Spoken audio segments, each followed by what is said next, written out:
Hi guys, welcome to our channel. எல்லாரும் எப்படி இருக்கிறீங்க? டுடே ஜாம் லைராக்கோட செகண்ட் பார்ட் பார்க்கலாம். லாஸ்ட் பார்ட்ல ஹீரோட எக்ஸ்ல ஒரு மாட்டை ஹீரோனை கூட்டு போய் ஒரு பள்ளத்தாக்கு கிட்ட நிக்க வச்சு எனக்காக தவான் கொலையெல்லாம் பண்ணிருக்காருன்னு சொல்லி ஹீரோனை பயமுறுத்திருப்பா. இந்த பாட்டோட ஸ்டார்டிங்ல மாட்டா ஹீரோன் கிட்ட எனக்காக கொலையே பண்ணவரு என்ன காதலிக்காமையா இருந்திருப்பாரு, எங்க ரெண்டு பேத்துக்குள்ள சின்ன மிஸ் அண்டர்ஸ்டாண்டிங் வந்துருச்சு, அதை நாங்க சரி பண்ணிக்கிட்டோம்னா எங்க லைஃப் சரியாயிடும். அப்புறம் இந்த ஊமையை பாரு, அவனோட முதலாளி சொல்றது மட்டும் தான் கேட்டு நடப்பான். ஆனா அதுக்கப்புறமா நான் சொல்றது மட்டும் தான் அவன் கேட்டு நடக்கிறான். அப்ப அவனுக்கு நான் தவானோட காதலின்னு தெரிஞ்சிருக்கு. அதனாலதான் நான் இங்க இருக்கிறத இது வரைக்கும் தவான் கிட்ட போட்டு கொடுக்கல. ஆனா இடையில நீ எதுவும் குழப்பி விட்டுட்டு போயிடாத, நீங்க தப்பிக்கணும்னு தானே சொன்ன, அதுக்கு நான் உதவி செய்யறேன். ஆனா எனக்கு தெரியாம தவான் கூட நீ ஏதாச்சும் ரிலேஷன்ஷிப் இருக்குன்னு தெரிஞ்சது, அதுக்கப்புறம் நானும் கொலைக்காரியா மாறிடுவேன்னு ஹீரோனை மிரட்டிட்டு போறா. ஹீரோ வேலையை போயிட்டு திரும்பி வருவானா, அப்போ ஹீரோயின் தோட்டத்துல எல்லாம் வேலை செய்யறான்னு சொல்லிட்டு அங்க போய் பார்த்தா பாதி முளைச்ச முட்டைக்கோஸ் செடியெல்லாம் மண்ணுக்கு வெளியில கிடக்குது. ஹீரோ நினைச்சுக்கிறான் ஹீரோயின் தான் இப்படி பண்ணிட்டான்னு சொல்லிட்டு ஆத்திரமா அங்க பிஞ்சு கிடக்குற ஒரு முட்டைக்கோஸ் தூக்கி கொண்டு வந்து ஆல்ரெடி பயத்துல இருக்கிற ஹீரோயின் கிட்ட எதுக்கு இதெல்லாம் இப்படி பிச்சு போட்டேன், உன்னால அந்த தோட்டத்தை கவனிச்சுக்க முடியலன்னா இயற்கையா அந்த செடியை வளர்த்து விட்டு இருக்கும், இப்படி இது பிச்சு போட்டு வந்துட்டு இயற்கைக்கு துரோகம் பண்ணிருக்க, நீயும் என்ன பட்டி கிடக்க போறியா, நான் வளர்த்த செடியில எதுக்கு நானே பிச்சு போட போறேன், அப்படின்னு காய் தான் இதையும் பிச்சு போட்டோன்னு சொல்ல போறியா? இல்ல நான் அப்படி சொல்ல வரல, காயும் பிச்சு போடல நீயும் பிச்சு போடல, அப்ப என்ன ஊமையா பிச்சு போட்டான், ஆனா ஊமை அப்படி பண்ண மாட்டானே, அவன் நான் சொல்றது மட்டும் தான் கேட்டு நடப்பான் அப்படின்னு கூப்பிடவும் ஹீரோயினுக்கு எல்லாம் உங்க லவர் தான் அப்படின்னு போட்டு கொடுக்கலான்னு தோணும். ஆனா மனசுல தப்பிக்கணும்னு ஆசை இருக்கு எண்ணத்தினால, ஆமா இதெல்லாம் நான் தான் பிச்சு போட்டேன், நான் பிச்சு போடலன்னு சொன்னாலும் நீங்க நம்ப மாட்டீங்க, அதனால நானும் இந்த தப்ப ஒத்துக்கிறேங்கிறா. இதை முதலே ஒத்துக்கிட்டு இருந்தேன்னா நான் கோவப்பட்டிருக்க வேண்டாமா அப்படின்னு சொல்லிட்டு இருக்கும் போது ஹீரோனோட ஷர்ட்டை பாக்குறான். அதை தச்சிருந்திருப்பாலாம். பரவாயில்லையே உனக்கு தைக்கலாம் தெரிஞ்சிருக்கிட்டு இருக்கு. ஆமா அப்புறம் என்ன கிழிஞ்ச ட்ரெஸ்ஸா போட்டுட்டு அலைய முடியும், பரவாயில்லையே உனக்கு எல்லா விஷயமும் தெரிஞ்சிருக்கே, அப்ப எனக்கு ஒரு விஷயத்துல உதவி பண்ண முடியுமான்னு சொல்லிட்டு இவன் திடீர்னு பேண்ட கழட்டவும் ஹீரோயின் தப்பா புரிஞ்சுட்டு வேகமா உள்ள போய் கதவை சாத்த போறான். ஆனா இவன் கதவை திறந்துட்டு உள்ள வந்துட்டு இவன் ஜீன்ஸ் பேண்ட தூக்கி ஹீரோயின் மூஞ்சில போட்டு எனக்கு தச்சு கொடுங்குறான். இதை துவச்சிட்டு வாங்க, அதுக்கப்புறம் தச்சுக்கலாம், ஜீன்ஸ் பேண்ட் அடிக்கடி துவச்சோம்னா அது அந்த பேண்ட்டுக்கு நம்ம செய்யற அநியாயம், அதெல்லாம் தச்சு கொடு, நான் திரும்பவும் போட்டுக்கிறேங்க, இவ்வளவு கிழிஞ்சிருக்கு, இதெல்லாம் தைக்க முடியாது, வேணா இதை தூர போட்டுட்டு வேற வாங்கிக்கோங்க, நீங்க தான் பெரிய பணக்காரன்னு சொன்னீங்க. ஆமா நான் பணக்காரன் தான், ஆனா பணத்தை செலவு பண்றவன் கிடையாது. இதனால் வரைக்கும் நான் சம்பாதிச்ச பணத்தெல்லாம் எனக்காக கூட சம்பாதிச்சது இல்ல, எல்லாம் என் தம்பிக்காக தான் சம்பாதிச்சேன், ஆனா எல்லாத்தையும் கெடுத்தது நீ தானே அப்படிங்கிற மாதிரி ஹீரோன் அடிக்கிறதுக்காக பக்கத்துல வர இவ ஒரு ஊசி எடுத்து கையில வச்சுட்டு பக்கத்துல வந்தீங்கன்னா குத்திடுவேங்கிறா. நான் அடிச்சு உனக்கு வலிக்குமா இல்ல அந்த ஊசியில நீ என்ன குத்தி எனக்கு வலிக்குமா, சொன்னா கேட்கணும், என் பேண்ட் எல்லாம் தச்சிருன்னு சொல்லி ஹீரோனி வாங்கிட்டு வந்து தப்பிக்கவே முடியாதாட்டுன்னு சொல்லிட்டு தைக்க ஆரம்பிச்சிடறா. அது வரைக்கும் இவன் பக்கத்துலயே இருந்து பேண்ட வாங்கணும்னா ஹீரோன் அங்கேயே உட்காந்துட்டு இருக்கவும் என்ன அப்பதான் பேண்ட கழட்டணும்னு பயந்து எனக்கு ஒன்னும் பிரச்சனை இல்ல முன்னாடி பேண்ட் மாத்துறதுக்கு அப்படின்னு சொல்லிட்டு இவன் பேண்ட போட போகவும் ஹீரோயின் வெளியில போயிடுறா. ஆனா இது மூன்றாய் ஜன்னல் வெளியில பாத்துட்டு அவ பார்த்து அறவர விஷயத்தை வச்சு அவ திரும்பவும் தப்பா புரிஞ்சுக்கிறான். இருந்தாலும் ஹீரோ இப்போதைக்கு ஹீரோயினை சுத்தி இருக்கனால ஹீரோயினை இவளால தனியா சிந்திக்க முடியல. நெக்ஸ்ட் டே ஹீரோ திரும்பவும் அவனோட முத்து சுரங்கத்துக்கு கிளம்பி போறதை இவ பாத்துட்டு ஹீரோனை பாக்குறதுக்கு வரா. ஹீரோன் அப்ப தோட்டத்துல இவ பிச்சு போட்டு போன செடியெல்லாம் சரி பண்ணி தண்ணி ஊத்திட்டு இருப்பா. வந்தவ ஹீரோயினை தப்பு தப்பா பேசிட்டு அவளை திட்ட ஆரம்பிக்க அத்த கோபத்துல ஹீரோனை அடிக்கலாம் போயிடுறா. அப்புறம் இந்த ஊமையன் தான் தடுத்து நிப்பாட்டுவான். ஹீரோயினும் அவன்கிட்ட இங்க பாரு உன் லவர் நான் சொன்னோன்னு அப்படியே அடங்கி போறாள்ல கிடையாது, அவனுக்கு என்னைய பக்கத்துலயே தொந்தரவு பண்ணிட்டே இருக்கணுங்கிறதுதான் எண்ணம், அவனோட கிழிஞ்ச பேண்ட்ல தச்சு கொடுக்க சொன்னா நான் தச்சு கொடுத்தேன் அவ்வளவுதாங்கும் போது அவ்வளவுதானா அப்படிங்கிற மாதிரி அவளுக்கு ஆயிடும். ஆமா நீ எதுக்கு என்னோட செடியெல்லாம் பிச்சு போட்டு போன, அதனால தவன் தேவையில்லாம என் மேல கோவப்பட்டாரு. உன்னை இவ பயத்துல அப்ப நான் தான் இந்த செடியெல்லாம் பிச்சு போட்டேன்னு நீ அவர்கிட்ட சொல்லிட்டியா, நான் இங்க இருக்கிறது அவருக்கு தெரிஞ்சு போயிருச்சான்னு கேட்கவும் இல்ல அந்த உண்மையை சொல்றதுனால எனக்கு என்ன லாபம் கிடைக்க போகுது, ஆனா இந்த முறை நான் நீ இருக்கதும் அவர்கிட்ட சொல்லல, அதுக்கு பதிலா எனக்கு வேற ஒரு உதவி செய்ய முடியுமா, இனி ஹரின் கிட்ட கொஞ்சம் கூட்டிட்டு போறியான்னு கேட்க இவன் நக்கலா சிரிச்சுட்டு செத்து போனவங்க கிட்ட நான் எப்படி இவனை கூட்டிட்டு போக முடியும், என்னது ஹரின் செத்துட்டானா அப்படிங்கிற மாதிரி ஹீரோயின் ஷாக் ஆகவும் உனக்கு விஷயமே தெரியாதான்னு சொல்லிட்டு ஹரினோட கல்லறைக்கு ஹீரோயினை கூட்டிட்டு போய் காட்டி அவன் செத்து 1 மாசம் ஆயிடுச்சுங்கிறான். ஹரின் எப்படி இறந்தான்னு ஹீரோயின் கேட்கறதுக்கு அவன் தற்கொலை பண்ணிக்கிட்டான், அதுல இருந்து தவன் பயங்கர கோவமாயிட்டாரு. ஒரு நிமிஷம், ஒருவேளை ஹரினோட சாவுக்கும் உனக்கு எதுவும் சம்பந்தம் இருக்கு, அதனாலதான் தவன் உன்னை கடத்தி வச்சு கொடுமைப்படுத்துறாரோ, இல்ல நான் யாரையும் கொலை பண்ணல, நான் கொலைக்காரி கிடையாதுன்னு ஹீரோயின் வளர ஆரம்பிக்கும். சரி உன்னை பார்த்தவன் கொலை பண்ற மாதிரி எல்லாம் தெரியல, ஆனா என்னோட விஷயத்துல மட்டும் நீ கொஞ்சம் ஜாக்கிரதையாருன்னு சொல்லிட்டு ஹீரோயினை தனியா விட்டுட்டு போயிடா. ஹீரோயினும் அழுதுட்டு ஹரினோட கல்லறை முன்னாடி ஹரின் ஏன் இப்படி பண்ண, நீ என்ன காப்பாத்துவேன்னு நினைச்சிட்டு இருந்த, ஆனா நீ என்ன விட்டுட்டு போயிட்டியா, நீ ரொம்ப தப்பான முடிவு எடுத்துட்ட ஹரின்னு சொல்லிட்டு அவங்கிட்ட கோவமும் அழுகையுமா பேசிட்டு இருக்கா. ஹீரோ இப்ப அவனோட முத்துச்சுரங்கத்துல காட்டுறாங்க. அங்க வேலை செய்யற வேலையாட்களோட வேலையெல்லாம் மேற்பார்வை பார்த்துட்டு கிளம்புறாங்கிற சமயத்துல அங்க ஒருத்தனுக்கு வயிற்று வலி வந்துருது. அவனுக்கு ஏதோ அப்பெண்டிக்ஸ் ப்ராப்ளம் இருக்கு. சோ ஹீரோ அவனை உடனடியா அவனோட பிரைவேட் போட்ல சிட்டில உள்ள ஹாஸ்பிட்டல கொண்டு வந்து அட்மிட் பண்ணி அவனுக்கான ட்ரீட்மெண்ட்டை பாக்குறதுக்கான பண உதவிய அவனோட அசிஸ்டன்ட் மூலமா செய்ய சொல்லிட்டு இவன் வெளியில வந்துட்டு இருப்பானா.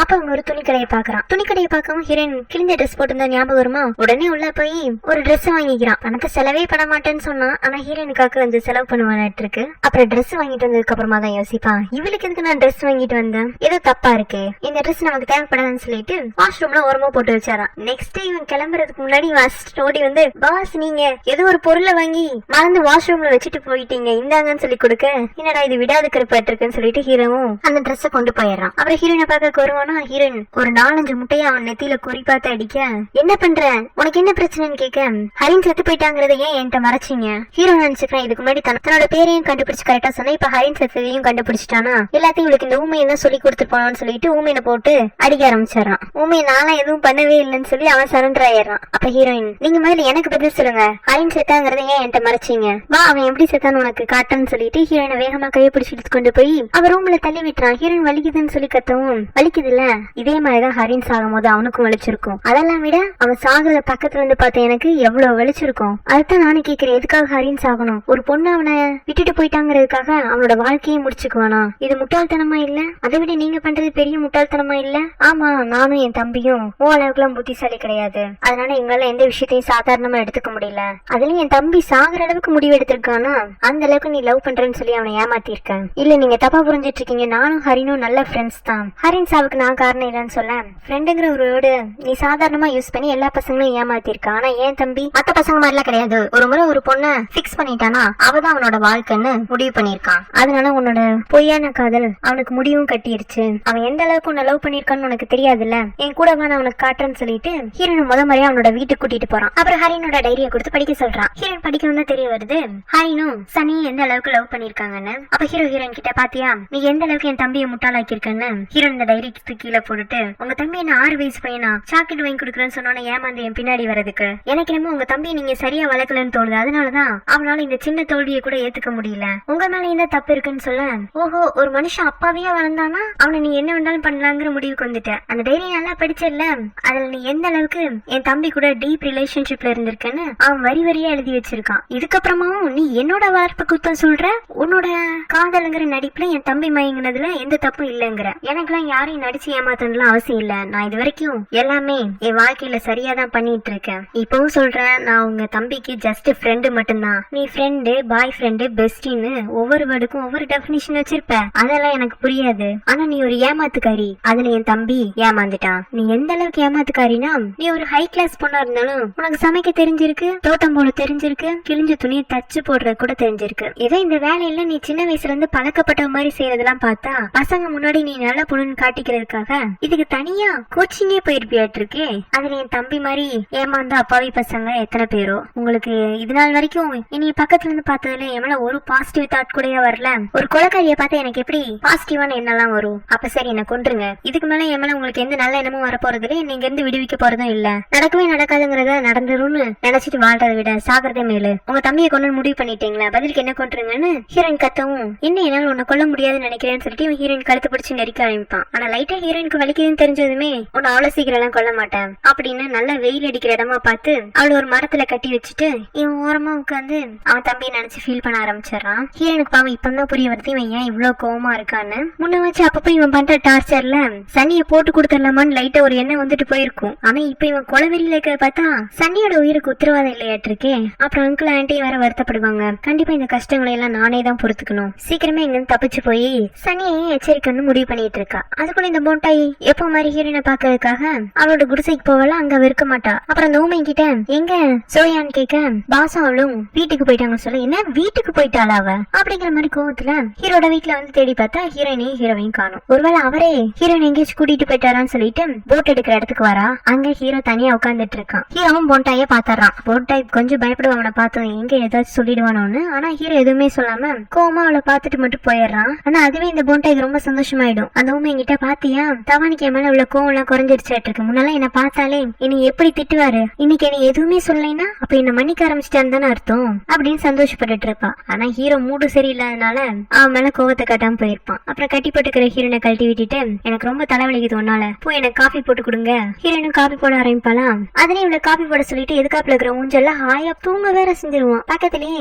காயும் உட்காந்துட்டு இவன் அந்த ஊஞ்சல் ஆடுறதை பார்த்துட்டு அதுவும் அங்க ஒரு கட்டையை பிடிச்சிட்டு ஆடிட்டு இருக்கும். ஹீரோனுக்கு எல்லாம் ஆத்திரம் தாங்காது, எரிச்சலோடய அவனுக்கு காஃபி போட்டுட்டு இருப்பான். அந்த சமயம் பார்த்து காயம் இவ பக்கத்துல போகையில அடுப்புல இருக்கிற பாத்திரத்தை தொட்டுருது. அது சூடா இருந்ததும் கத்திட்டே இங்க வந்து ஓடி போயிட்டுதான் ஹீரோ எழுந்துச்சு வந்து, ஏன் காயம் அப்படி ஓடுறான், அவளை எதுவும் பண்ணிட்டியா என் மேல உள்ள கோபத்துல? நான்லாம் எதுவும் பண்ணல, அது சூடான பாத்திரத்தை தொட்டதுனாலதான் ஓடிடுச்சு. சரி காஃபியை போட்டுட்டியான்னு ஹீரோ கேட்க, போட்டுட்டேன், காஃபி கேன்சல். ஏன்னா நீ குரங்குக்கு சூடு வச்சு விட்டுருக்கனா, எனக்கு அதுல விஷத்தை கலந்துருப்பியோ என்னமோ. இப்போ சொல்றேன், நான்லாம் குரங்குக்கு உடம்புக்கு சூடு வைக்கல, அதுவே தான் கையை சுட்டுக்குச்சு. இதேதான் கொஞ்ச நேரத்துக்கு முன்னாடி என்னோட தம்பியோட சாவுக்கு சொன்னேன். அவனா கற்பனை பண்ணிட்டு அவன் சித்தா நானா காரணம்னு. உன்னோட புத்தி இப்படிதானே, நீ எல்லா தப்பையும் செஞ்சுட்டு அடுத்தவங்க மேல பழிய போட்டுருவ. ஹீரோயினும் கோபத்துல ஆமா நான் தப்பு செய்யறவுதான், கொலைக்காரி தான் அப்படின்ட்டு அங்க இருந்து கிளம்பிடுறா. ஹீரோ எங்கடா போறான்னு சொல்லி பாத்துட்டு இருப்பான். இவன் என்னன்னா குரங்க தேடி போய் அதுவும் அது ஹீரோட வீட்டு பக்கத்துலதான் விளையாடிட்டு இருக்கும். அதை கூட்டிட்டு வந்து பக்கத்துல உட்கார வச்சு அதோட சுட்ட கைக்கு மருந்து போட்டுட்டு இருப்பா. மருந்து போட்டுட்டு இருக்கையிலேயே நீ ஹரினோட ஃப்ரெண்டு தானே, அப்புறம் எதுக்கு அந்த சைக்கோ கிட்ட அப்பப்போ என்னை மாட்டி விட்டுற வேலையாவே வச்சுட்டு இருக்க அப்படின்னு திட்டிட்டே மருந்து போட்டுட்டு இருக்கோம். அதுவும் ரொம்ப கியூட்டா மருந்து போடுற கையெல்லாம் கொடுக்கும். அப்புறம் ஹீரோவை பார்த்ததும் ஒண்ணுமே நடக்காத மாதிரி ஓரமா போய் உட்காந்துக்கும். ஹீரோயின் என்னடா திடீர்னு வேற மாதிரி பிஹேவ் பண்ணதேன்னு எதுக்காப்புல பார்த்தா ஹீரோ நின்னுட்டு இருப்பான். என்ன குரங்கையும் மயக்க ஆரம்பிச்சிட்டியான்னு கேக்குறான். ஹீரோயின் அவனுக்கு எந்த ரிப்ளையும் பண்ணாம கிளம்பலான்னு பார்த்தா இவன் வாங்கிட்டு வந்த ட்ரெஸ்ஸை ஹீரோயின் கையில கொடுத்து யாரோ வாங்கிட்டு தேவையில்லைன்னு சொல்லி ரோட்ல போட்டு போனாங்க, சரி அது உனக்கு யூஸ்ஃபுல்லா இருக்கும்னு தான் கொண்டு வந்தேன் இந்த அப்படின்னு சொல்லி கொடுக்க ஹீரோயின் என்னதுன்னு சொல்லிட்டு பிரிச்சு பார்த்தா அது ட்ரெஸ்ஸா இருக்கும். அப்புறம் அது புது ட்ரெஸ்ஸுங்கிறதுக்கு அடையாளமா அதுல பிரைஸ் டேக்கும் இருக்குமா. சோ ஹீரோ போய் சொல்றான்னு தான் தெரியுது. இருந்தாலும் இவன் வாங்கிட்டு வந்த ட்ரெஸ்ஸை போடணுமா அப்படிங்கறதுக்காக அது துவைக்க போவாளா. ஹீரோ என்ன பண்றேன்னு கேட்க புது துணியெல்லாம் வாங்கினோடனே போடக்கூடாது, அதை ஃபர்ஸ்ட் தண்ணியில முக்கி அலசி போட்டுட்டு தான் போடணும்னு சொல்ல அப்ப உனக்கு துவைக்கவும் தெரியுமான்னு சொல்லிட்டு அவன் வீட்டுக்குள்ள துவைக்காம வச்சது ஒரு 4-5 ஜீன்ஸ் பேண்ட் இருக்கும். அதை கொண்டு வந்து ஹீரோயின் கிட்ட கொடுத்து இதையும் துவைச்சு வச்சிருங்கிறான். ஹீரோயின் அந்த பேண்ட்ல பாத்துட்டு இதுல இருக்கிற அழுக்கெல்லாம் துவைச்சா போகாதுங்கிறான். அழுக்கா இருக்கிறதுனாலதான் துவைக்கவே கொண்டு வந்து போட்டிருக்கேன், அதனால நல்லா துவைச்சு எல்லாத்தையும் நீட்டா காய போடுன்னு சொல்லிட்டு போறான். முடியாதுன்னு சொன்னாலும் இவன் விடவா போறான். அதனால ஹீரோயினும் துவைக்க ஆரம்பிச்சிடறான். இப்ப அப்படியே சனியை காட்டுறாங்க. அவளோட காஸ்ட்லியான ஒரு ட்ரெஸ்ஸை வேலைக்காரி சரியா துவைக்காம விட்டதுல அவளுக்கு பயங்கர கோவம். அதனால வேலைக்காரியை பிடிச்சு இந்த ட்ரெஸ் எவ்வளவு காஸ்ட்னு தெரியுமா, இதை இப்படி துவைச்சு வச்சிருக்கேன் அப்படின்ட்டு அந்த வேலைக்காரியை பிடிச்சு அடிக்க ஆரம்பிச்சிடறா. அதுக்குள்ள சனியோட அம்மா அங்க வந்து என்னாச்சு என்ன பிரச்சனைன்னு கேட்க அம்மா இங்க பாருங்கம்மா இவ என்னோட காஸ்ட்லியான ட்ரெஸ் எப்படி கேவலமா துவைச்சு வச்சிருக்கான்னு. அப்புறம் அவங்க அம்மாவும் அதை பார்த்துட்டு இவ என்னோட ட்ரெஸ்ஸை கூட இப்படிதான் துவைச்சிருந்தா, இதுக்குதான் சோயா நம்ம கூட இருக்கணும், அவ இருந்திருந்தா நம்மளுக்கு தேவையானதெல்லாம் பார்த்து பார்த்து பக்குவமா செஞ்சு கொடுத்துருப்பா. அவள மாதிரி ஒரு நல்ல வேலைக்காரி நம்ம கூட இருக்கிறது நம்மளுக்கு எவ்வளவு உதவியா இருந்துச்சு. நம்ம வேணா கிராமத்துக்கு கால் பண்ணி திரும்பவும் சோயா இங்க வர வச்சிடலாமான்னு கேட்டுட்டு இருக்கும் போது அப்ப சனியோட அப்பா அங்க வந்து அவ படிப்பு முடிச்சு எத்தனை வருஷம் ஆயிடுச்சு, ஏதாச்சும் ஒரு வேலைக்கு அவ போட்டுமே, எதுக்கு உங்க கூட வேலைக்காரியா வச்சு அவளை தொந்தரவு பண்ணிட்டு இருக்கீங்க அப்படின்னு இவங்க 2 பேரையும் பிடிச்சி திட்டுறதுக்கு சனியோட அம்மா அவளோட படிப்புக்கு நம்ம தானே உதவி பண்ணிருக்கோம், அதுக்கு நன்றி கடனா அவ நம்ம வீட்டுல வேலை செஞ்சா என்ன தப்பு, என்னமோ அவ படிப்புக்கு நீங்க பெருசா உதவி செஞ்ச மாதிரி சொல்றீங்க, நம்ம பொண்ணு படிச்ச அதே காலேஜ்ல அவள ஹோம் சயின்ஸ் படிக்க வச்சிருக்கீங்க, அதாவது ஹவுஸ் மேனேஜ்மெண்ட் கோர்ஸ் மாதிரி தான் ஒன்னு ஹீரோயின் படிச்சிருப்பா. சோ சன்னியோட அம்மாக்கு ஹீரோயினுக்கு நல்லது பண்ண மாதிரியும் ஒரு பேர் கிடைச்சிருது, அப்படியே இலவசமா அவங்களுக்கு ஒரு வேலைக்காரி கிடைச்ச மாதிரியும் இருந்திருக்கு. இதைத்தான் சன்னியோட அப்பா அவங்கள்ட்ட விசாரிச்சுட்டு இருக்காரு. சன்னியும் கோவமா உங்களுக்கு எப்பவுமே சோயா தானே எல்லா விஷயத்திலயும் பெருசா தெரியுவா, அதனால அவளுக்கு சப்போர்ட் பண்ணிட்டே இருக்கீங்க, சரி இனிமே நான் அவளை தேட மாட்டேன், அவ அவங்க அம்மா கூடயே சந்தோஷமா இருக்கட்டும், என் ட்ரெஸ் வீணா போனா உங்களுக்கு என்னங்கிற மாதிரி கோவப்பட்டுக்கிறா. நீங்க ஹீரோயின் பாவம் அதே சமயத்துல அந்த அழுக்கு துணி எல்லாம் துவைச்சிட்டு அப்பதான் திடீர்னு ஹீரோட குரல் கேட்கிற மாதிரி இருக்கும். அவன் போன்ல பேசிட்டு இருக்கான். அவனோட அசிஸ்டன்ட் கிட்ட திடீர்னு அன்னைக்கு அப்பெண்டிக்ஸ்ன்னு சொல்லிட்டு அவனோட தொழிலாளி ஒருத்தனை ஹாஸ்பிட்டல்ல சேர்த்திருப்பாங்கல்ல, இந்த மாதிரி இனிமே எந்த பிரச்சனையும் வரக்கூடாது, குறிப்பிட்ட கால இடைவெளியில அவங்கிட்ட வேலை செய்யற எல்லாத்துக்குமே ஒரு மெடிக்கல் டெஸ்ட் எடுக்கணுங்கிற மாதிரி உத்தரவு போட்டுட்டு இருக்கான். அதெல்லாம் பார்க்கவும் ஹீரோயினுக்கு என்ன தோணுனா இவன் இவ்வளவு நல்லவனா, அப்புறம் நம்மள மட்டும் இப்படி ட்ரீட் பண்றாங்கிற மாதிரி யோசிச்சுட்டு இருக்கவும் ஹீரோ காலை கட் பண்ணிட்டு ஆமா என்ன யோசனையா இருக்கு, இல்ல நீங்க போன்ல என்னோட மொபைல் போனை சொல்றியா, நான் இல்லாதப்ப என் மொபைல் போனை திருடி அதுல யாருக்காச்சும் கால் பண்ணி உன்னை காப்பாத்துறதுக்கு ஆள் இங்க வர வைக்கலான்னு பாக்குறியா, அதுக்கெல்லாம் வாய்ப்பே கிடையாது, உனக்கு கொடுத்த வேலையை ஒழுங்கா செய்யுன்னு சொல்ல நான் ஏற்கனவே உங்க துணியெல்லாம் துவைச்சிட்டாங்கிறா. ஹீரோக்கு வேணா அதுக்குன்னே துவைச்சிட்டாங்கிற மாதிரி இருக்கும், அதனால துவைச்ச துணியெல்லாம் திரும்பவும் கீழே போட்டுட்டு திரும்பவும் துவங்குறான். நான் எவ்வளவு கஷ்டப்பட்டு இதை துவைச்சேன்னு தெரியுமா, ஏன் இதை கீழே போட்டீங்க, பார்த்தா அப்படின்னா அந்த துணியெல்லாம் சுத்தமா இருக்கிற மாதிரி இல்ல, இன்னொரு முறை துவைக்கிறேன், முறை நல்லா தான் துவைச்சிருந்தேன், இப்ப சோப்பு நுரையோட துவைச்சு வைக்கிறேன், அப்பதான் நான் துவைச்ச ட்ரெஸ் எல்லாம் நீங்க போட்டுட்டு வெளியில போகும்போது உங்களுக்கு நல்ல உடம்பு ஃபுல்லா அரிப்பெடுக்கும்னு சொல்ல அப்படி நீ சரியா துவைக்காம எனக்கு அரிப்பு வந்துச்சுன்னா காட்டுக்குள்ள இருக்கிற அட்டைப்பூச்சி எல்லாம் புடிச்சு கொண்டு வந்து உன் உடம்புல ஊற விட்டுருவேன், எனக்கு எவ்வளவு அரிப்பெடுக்குதோ அவ்வளவு அளவு அந்த அட்டைப்பூச்சி எல்லாம் உன் உடம்புல இருந்து ரத்தத்தை உரியும், பரவாயில்லையான்னு கேட்க ஹீரோயினும் இருடா துவைக்கிறேன் துவைச்சு தொலைக்கிறேன்னு சொல்லிட்டு திரும்பவும் அந்த துணியெல்லாம் துவைச்சு காயவும் போட்டுட்டு கிளம்பலான்னு பாப்பாளா. என்ன எல்லாம் நல்லா துவைச்சிட்டியா, ஆமா அப்படிங்கவும் அங்க இருக்கிற தண்ணி ட்ரம் வந்து வெட்டி பார்த்துட்டு சரி இப்ப தண்ணி எல்லாம் காலி ஆயிடுச்சு என்ன பண்ண போறேன், இவ என்ன பண்ணணும்னு கேட்க வீட்டுக்கு பின்னாடி ஒரு ஆறு ஓடிட்டு இருக்கு, அதுல இருந்து ஒவ்வொரு பக்கெட்டா தண்ணியை கொண்டு வந்து இந்த ட்ரம் எல்லாம் நரைச்சு வைங்கிறான். அன்னைக்கு ஹீரோயின் ஒரு நீர்வீழ்ச்சியில இருந்து தப்பிச்சு போலான்னு பாத்துப்பாள், அந்த நீர்வீழ்ச்சியோட ஒரு கிளை பகுதி தான் இவனோட வீட்டு பின்னாடி ஆறா ஓடுது. ஹீரோனும் ஆத்துல இருந்து தண்ணி எடுக்க போறான், ஆனா அங்க தூக்கிட்டு வரதே ரொம்ப கஷ்டமா இருக்கு, பத்தாதுக்கு அது இரும்பு வழியா வேற இருக்கா, கையெல்லாம் வலிக்க ஆரம்பிக்குது. இடையில இந்த ஊமையை கொஞ்சம் ஹெல்ப்புக்கு வருவான், அதையும் ஹீரோ பார்த்து யாருக்கு தண்டனை கொடுத்திருக்கணும் அவங்க தான் செய்யணும்னு சொல்ல ஹீரோனும் கஷ்டப்பட்டு கொண்டு வருவான். ஆனா ஒரு கட்டத்துக்கு மேல அவளுக்கே ரொம்ப கை வலிக்க ஆரம்பிச்சிருது. ஊமையை திரும்பவும் பரிதாபப்பட்டு பாதி தூரம் அவன் தண்ணியை கொண்டு வந்து கொடுப்பான், பாதி தூரம் ஹீரோயின் கொண்டு வந்து ஊத்திடுவா. தண்ணியெல்லாம் நிறைச்சாச்சு நான் கிளம்புறேன் ஹீரோயின் சொல்ல இல்ல உன்னோட வேலை என்ன முடியலன்னு சொல்லிட்டு ஊமையை அந்த பக்கமா போய் சொல்லிட்டு என்ன நான் உனக்கு கொடுத்த தண்டனைய அந்த ஊமையை ஏமாத்தி அவன் தலையில கட்டின மாதிரி இருந்துச்சு, இத்தனை நாளா என் பேச்சு மீறி அவன் நடந்ததே கிடையாது, ஆனா 20 நாள் இங்க இருக்கிற உனக்காக என்னையும் மீறி அவன் உனக்கு உதவி செய்யணும்னு நினைக்கிறானா? அவன் அப்படி என்ன பேசி கரெக்ட் பண்ணன்னு கேட்க, ஏன் அப்படி அசிங்கமா பேசுறீங்க? நீங்க எனக்கு கொடுக்குற தண்டனையை பார்த்து அவன் இறக்கப்பட்டு கூட எனக்கு உதவி செஞ்சிருக்கலாம்ல. அதுதான் நானும் சொல்றேன். அப்படி ஒருத்தனுக்கு இறக்கம் வர்ற அளவுக்கு உனக்கு நல்லா நடிக்க தெரிஞ்சிருக்கே. இந்த நடிப்பை எங்க இருந்து கத்துக்கிட்டேங்கிறான். எப்போ இதே மாதிரிதானா ஒவ்வொருத்தருக்கும் ஒவ்வொரு ட்ரிக் வச்சிருப்பியோ அவங்கள ஏமாத்துறதுக்கு. என் தம்பியை லவ் பண்ணன்னு சொல்லி ஏமாத்தி இருக்கேன். இந்த வேலைக்காரனை என்ன சொல்லி ஏமாத்துனேன்னு தெரியல. அடுத்து இங்க இருக்கிற ஒரே ஆம்பளைன்னா நான் மட்டும்தான். என்ன சொல்லி ஏமாத்துவேங்கிற மாதிரி கேட்க, ஹீரோனோட கோபத்துல அடிக்கவும் அவன் ஹீரோனை கையை பிடிச்சு பின்னாடி மடக்கி வச்சுட்டு, என்ன உண்மையை சொன்னா கோவம் வருதோ? உன்னோட எனர்ஜிய கோபத்துல வீண் பண்ணாம உன்ன மாதிரியே என் வீடும் கொஞ்சம் குப்பையா இருக்கு, அதெல்லாம் கிளீன் பண்ணுன்னு சொல்லி ஹீரோயினை தொடப்ப இருக்கிற பக்கமா தள்ளி விட்டாராம். ஹீரோயினுக்குலாம் அந்த தொடப்பத்தை பார்க்கவும் அதை வச்சு 4 சாத்து ஹீரோவை சாத்தி இல்லாமான்னு தோணும். ஆனா இவகிட்ட இருக்கிற எனர்ஜி வச்சு அவனை அடிக்கலாம் முடியாது. அடுத்து என்ன பண்றது? அதையும் எடுத்து வீட்டை கூட்டவும் செஞ்சிடறான். அப்புறம் அவன் ஹீரோயினை பாத்ரூம்ல தண்ணி பிடிச்சி வீட்டெல்லாம் தொடச்சு விட சொல்றான். பாத்ரூம்ல தண்ணி பிடிச்சா அப்படிங்கிற மாதிரி ஹீரோயின் பாத்ரூம்ல போய் டேப் எல்லாம் திறந்து பாக்குற தண்ணி வருது. அப்ப ஸ்ட்ரைட்டா வீட்டுக்குள்ள தண்ணி வர அளவுக்கு நீங்க பைப் கனெக்ஷன் கொடுத்திருந்தோம். எதுக்கு நீ தண்ணியை வீணா அந்த ஆத்துல இருந்து சுமந்துட்டு வர வச்சீங்க? ஏன்னா அதான் உனக்கு தண்டனை. வீட்டுக்குள்ள இருக்கிற இந்த சௌகரியங்கள்லாம் எனக்காக நான் பண்ணிக்கிட்டது. என்கிட்ட கைதியா இருக்கிற நீ உனக்கு தேவையானதெல்லாம் சொந்தமா உன்னோட உடல் உழைப்பை வச்சு பயன்படுத்திக்கணுங்கிறான். ஆனா நான் உங்க துணியை தானே துவைச்சு போட்டேன். துவைச்சது ஏன் துணியா இருக்கலாம், ஆனா அது உனக்கான தண்டனை தானே. அப்ப நீ கேள்வி கேட்காம செஞ்சுதானே ஆகணும். அப்ப ஹீரோயின் அவளோட கையை பாப்பா, கையை ஃபுல்லா செவந்து இப்பவே ரத்தம் வர மாதிரி தான் இருக்கும். சோ அந்த ஆத்திரத்துல போதும், எல்லாத்துக்குமே ஒரு எல்லை இருக்கு. இனிமேல நான் நீங்க சொல்றபடி எல்லாம் கேட்க மாட்டேன், நான் இங்க இருந்து போறேன்னு சொல்லிட்டு ஓடவும் ஹீரோ அவளை பிடிச்சிட்டு, என்ன வேலை செய்ய சொன்னா உனக்கு அவ்வளவு கஷ்டமா இருக்கா? வேலையே செய்யாமலாம் இந்த ஐடென்டி நீ சும்மாலாம் இருக்க முடியாது. நான் சொல்ற வேலையெல்லாம் செய்ய முடியலன்னா எனக்கு பிடிச்ச மாதிரியாச்சும் நடந்துக்கோன்னு சொல்லிட்டு இவன் ஹீரோயினை தூக்கிட்டு போய் அவகிட்ட தப்பா நடந்துக்க பாப்பானா. ஹீரோயினும் காப்பாத்துங்கன்னு சொல்லி கத்தி பாப்பா. யாருமே காப்பாத்த வர மாட்டாங்க. சரி இனிமே தன்னோட கால தனக்கு உதவின்னு சொல்லிட்டு காலாலேயே அவனை ஒரே உதச்சு தள்ளி விட்டுட்டு இவ திரும்பவும் ஓடி வர அவன் பின்னாடியே வந்தாரான். நீ எவ்வளவு தூரம் ஓடினாலும் இந்த ஐலாண்டுக்குள்ளதான் இருக்க முடியும். அது நீ ஓட்டப்பந்தயம் வச்சா நான் தான் ஜெயிப்பேங்கிறான். இவன் பேசிட்டு இருக்கவும் பக்கத்துல ஒரு டேபிள் இருக்குமா, அதுல இருந்து ஒரு பென்சில் எடுத்து இவ ஹீரோவோட கையில குத்தி விட்டுறா. அதுல அவனுக்கு ரத்தம் வர ஆரம்பிச்சிருது. பேசிட்டே இருக்கும்போது நீ கையவே குத்துறியான்னு சொல்லிட்டு இவன் ஹீரோயினை பிடிச்சு அங்க இருக்கிற சோஃபால தள்ளி விட்டுட்டு, எனக்கு தெரியும் உனக்கு வயலன்ஸ் தான் பிடிக்கும்னு சொல்லிட்டு இவன் ஹீரோனை கிஸ் பண்ற மாதிரி போக அதுக்குள்ள அவன் மயங்கி இருப்பான். இவன் முதல்ல அவன் நடிக்கிறான்னு தான் நினைப்பான். அப்புறம் செக் பண்ணி பார்த்துட்டு உண்மையிலேயே மயங்கிட்டாளாங்கிற மாதிரி அவளை தூக்கிட்டு போய் பெட்ல படுக்க வச்சுட்டு வெளியில போக ஆரம்பிச்சான். போறதுக்கு முன்னாடி நான் ஊமையங்கிட்ட உள்ள இருக்கிற என்னோட கைதி ரொம்ப கோவமா இருக்கா, அவ கோபத்துல அடுத்து என்ன முயற்சினாலும் பண்ணலாம், அவளை பத்திரமா பாத்துக்கோ, நான் திரும்பி வந்துடுறேன்னு சொல்லிட்டு இவனோட முத்து சுரங்கத்துக்கு கிளம்பிடுறான். அந்த நேரமாத்து போன்டாய் ஹீரோயினை தேடி ஹீரோட வீட்டுக்கு வந்துடுறாளா. இவன் நினைச்ச மாதிரியே ஹீரோயின் வேற ஹீரோட பெட்ல படுத்திருப்பா. திரும்ப என்கிட்ட போய் சொல்லிட்டே நீ தவான் கிட்ட நெருங்க ஆரம்பிக்கிற, அதுல இன்னைக்கு தவானோட பெட்லயே நீ படுக்க ஆரம்பிச்சிட்டியா, இல்லடி உன் தூக்கத்துக்கு எடுக்கிறேன்னு சொல்லிட்டு இவன் மேல ஒரு கிளாஸ் தண்ணி ஊத்தி விட ஹீரோயின் அப்பதான் கண்ணு முழிச்சு ஹீரோ போயிட்டாங்கிறதே அவளுக்கு நிம்மதியா இருக்கும். உடனே போண்டாய் கிட்ட கெஞ்ச ஆரம்பிச்சிடறேன். ப்ளீஸ் போண்டாய் நீ இங்க இருந்து எப்படியாச்சும் காப்பாத்திரு. அதுக்கு போண்டாய் கோவமா, நான் உன்னை காப்பாத்தலாம் தான் நினைச்சேன், ஆனா நீ தொடர்ந்து ஏன் ஏமாத்திட்டே இருக்க. போண்டாய் ப்ளீஸ் போண்டாய், நீ திரும்ப நீ தப்பா புரிஞ்சுக்காத. இனி இந்த ஐலாண்ட்ல இருந்து காப்பாத்துறதுக்கு முடியும்னா அது உன்னால மட்டும்தான் முடியும். நீ இனி எவ்வளவுக்கு எவ்வளவு இங்க இருந்து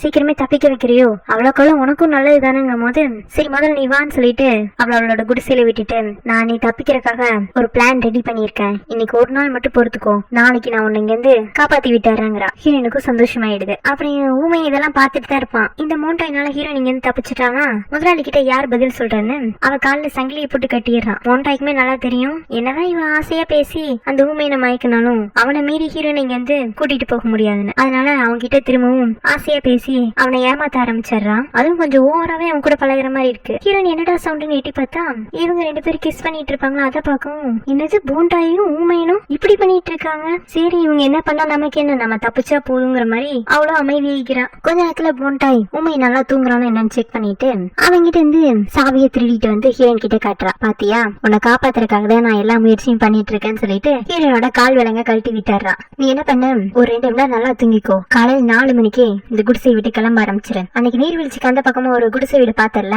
அதுதான் நான் தங்கி இருந்த இடம். அங்க வந்துட்டேன்னா நான் அங்க இருந்து உனிய என் போட்ல நீ போக வேண்டிய இடத்துக்கு கொண்டு போய் விட்டாரான்னு சொல்லவும் ஹீரோனும் 4 மணி வரைக்கும் வெயிட் பண்ணி இருந்து இவ சொன்ன நீர்வீழ்ச்சியும் கடந்து போண்டாயோட வீட்டுக்கு வர்றதுக்கே விடிஞ்சு போயிடுது. இவ கதவை தட்டும் போண்டாய் அப்பதான் குளிச்சுட்டு வந்துருப்பாளாட்டு இருக்கு. வா கிளம்பலாம் டைம் ஆயிடுச்சுங்கவும் நான் என்ன ஒன்ன மாதிரி நினைச்சியா கிழிஞ்ச ட்ரெஸ்ஸையும் பேப்பர் பண்ண தலையை விரிச்சு போட்டு வர்றதுக்கும் எனக்குலாம் எங்க கிளம்பினாலும் டீசென்டா கிளம்பினாதான் பிடிக்கும். நான் இப்பதான் குளிச்சுட்டு வந்திருக்கேன், போய் ட்ரெஸ் சேஞ்ச் பண்ணிட்டு வந்தேன்னு சொல்லிட்டு இவ உள்ள போய் மேக்கப் பண்ண ஆரம்பிச்சிடறா. இந்த தலைவலியை நம்பி தப்பிக்கிறதுலாம் சரியா இருக்குமான்னு ஹீரோனுக்கு ஒரு பக்கம் இருந்தாலும் சரி அவ அழகுக்கு ரொம்ப இம்பார்ட்டன்ஸ் கொடுப்பாளாட்டுக்குன்னு சொல்லி அவ மேக்கப் போட்டுட்டு இருக்க இது உனக்கு சூப்பரா இருக்கு, நீ அழகா இருக்க அப்படின்னு அவளை உற்சாகப்படுத்த ஆரம்பிச்சிடறா. இவளும் ஒரு கேப்பை போட்டுட்டு ஹீரோனையும் கூப்பிட்டுட்டு வெளியில வந்துட்டு இருப்பாளா. ஹீரோயின் இந்த மாதிரி 4 மணிக்கு காட்டுக்குள்ள அலையிறத காயு பாத்துருக்கும். அதனால அதுவும் ஹீரோயினை ஃபாலோ பண்ணி வந்திருக்கும். ஊமையினை விட இந்த குரங்கு ரொம்ப விசுவாசமா இருக்கு. அப்புறம் இவங்க 2 பேரும் மேற்கொண்டு போக விடாம தடுக்கணுங்கிறதுக்காக போண்டாயோட தொப்பியை வேற தேடி வச்சுக்குது. இவ தொப்பி இருந்தாதான் அடுத்த ஸ்டெப்ப நான் எடுத்து வைப்பேன் பிடிவாதம் பண்ண ஹீரோயினும் காயு கிட்ட கெஞ்சி பாக்குறா, ப்ளீஸ் காயு அந்த தொப்பியை கொஞ்சம் கொடுத்துறேன்னு. ஆனா காயு அந்த தொப்பியை தலையில மாட்டிக்கிட்டு நான் அழகா இருக்கனால அது இப்ப கேக்குது. காயை பத்தி ஹீரோனுக்கு நல்லாவே தெரியும். அதனால மூண்டாய் கிட்டே, ப்ளீஸ் மூண்டாய் தொப்பி இல்லைனாலும் நீ அழகாதான் இருக்க, என்ன காப்பாத்துன்னு சொல்ல இவளும் வந்து தோலை அந்த குரங்கு என் கையில கிடைக்கட்டும், அதை சூப்பு வச்சு குடிச்சாருன்னு புலம்பிட்டு ஹீரோனை கூப்பிட்டு கடற்கரையிலேயே பெரிய பாறைகளுக்கு பின்னாடிதான் ஒரு போட் நின்னுட்டு இருக்கும். இந்த போட்ல தான் இவன் வந்திருப்பா. அந்த போட்டை ஹீரோயின்ட்ட காட்டி இதுலதான் தப்பிச்சு போக போறேன்னு சொல்ல ஹீரோனுக்கு சந்தோஷமாயிடுது. சீக்கிரம் போட் எடுன்னு சொல்ல எனக்கு போட்டெல்லாம் ஓட்ட தெரியாது. என்னது போட் ஓட்ட தெரியாதா? அப்புறம் எப்படி தப்பிக்க முடியும்? நான் இங்க வரையிலேயே என்ன வேற ஒருத்தன் தான் இந்த போட்ல கொண்டு வந்து விட்டுட்டு போனா. அவன் இன்னைக்கு நைட் இந்த போட்டை திரும்பவும் எடுக்கிறதுக்காக வரான்னு சொல்லியிருந்தான். நீ அவன்கிட்ட என்னோட ஃப்ரெண்டு அப்படின்னு சொன்னீங்கன்னா உன்னைய நீ போக வேண்டிய இடத்துல கொண்டு போய் விட்டுருவான்னு சொல்ல ஹீரோன் அது வரைக்கும் நான் இங்க தனியா தான் வெயிட் பண்ணணுமா? நீ வேண்டா கூட இருக்கியா? இங்க பாரு, உனக்கு தப்பிக்கிறதுக்கு தான் வழி காட்ட முடியும். உன்னை அப்படியே தூக்கிட்டு போய் அந்த பக்கம் விட முடியாது. பொறுமையா இரு, இங்க இருந்து தப்பிச்சிடலாம்னு சொல்லிட்டு ஹீரோயினா அங்க தனியா விட்டுட்டு போயிடுறா. ஹீரோ முத்து சுரங்கத்துக்கு போயிருப்பான்ல, அங்க இருக்கிற தொழிலாளிகிட்ட எல்லாம் போண்டாய் யாரு கொண்டு வந்து ஐலாண்ட்ல விட்டுட்டு போனதுன்னு கேக்குறதுக்கு எல்லாருமே ஒரு மாதிரி பயத்துல அமைதியா இருக்கும். போண்டாய்க்கு எனக்கு மன சம்பந்தம் எப்பவே முடிஞ்சு போயிருச்சு. போண்டாய்க்கு நீங்க தனியா மரியாதை அவ சொல்றபடி எல்லாம் கேட்டு நடக்கணும்னு அவசியம் இல்ல. அவளும் இப்ப உங்களை மாதிரி ஒரு தொழிலாளி தான். இங்க அவளுக்கு வேலை செஞ்சாதான் சாப்பாடு, தங்க அதுக்கு இடம்லாம். சொல்லுங்க, யாரு போண்டாய் கொண்டு வந்து என் தீவுல விட்டதுன்னு கேட்க அதுல ஒருத்தன் திருட்டு முடி முடிச்சிட்டு இருப்பான். அதுலயே ஹீரோக்கு அவன் தான் எல்லாமே பண்ணிருப்பான்னு தெரியும். ஆனா ஹீரோ மேல உள்ள பயத்துல யாருமே எழுந்துச்சு